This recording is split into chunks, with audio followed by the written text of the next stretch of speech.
வேதத்தில் ஒரு காரியம் சொல்லப்படுங்க. பிலிப்பியர் 2:12 உங்கள் ரட்சிப்பு நிறைவேற பிரயாசப்படுங்க. நீங்க பயத்தோடும் நடுக்கத்தோடும் உடைய ரட்சிப்பு நிறைவேற பிரயாசப்படுங்கள் அப்படின்னு வசனம் சொல்லுகிறாரு. அதாவது ரட்சிப்பு ஒரு நாள் அனுபவத்தோடு முடிந்து விடுகிறது அல்ல. ஒரு நாள் ரட்சிக்கப்படுறோம், மறுபடியும் பிறந்துட்டோம், இயேசு பாவத்தை மன்னிச்சிட்டாரு, எல்லாம் முடிஞ்சு போச்சுன்னு நினைக்காதங்க. முடிவு பரியந்தம் நிலைநிற்பவனே ரட்சிக்கப்படுவான்னு ஆண்டவர் சொல்றார்.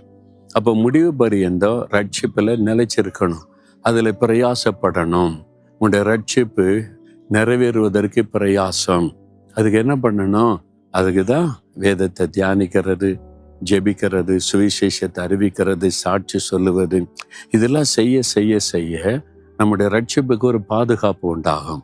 தினமும் ஜெபிக்கும் போது நம்முடைய உள்ளத்துல ஒரு பாதுகாப்பு, தின வேதத்தை தியானிக்கும் போது ஒரு பாதுகாப்பு.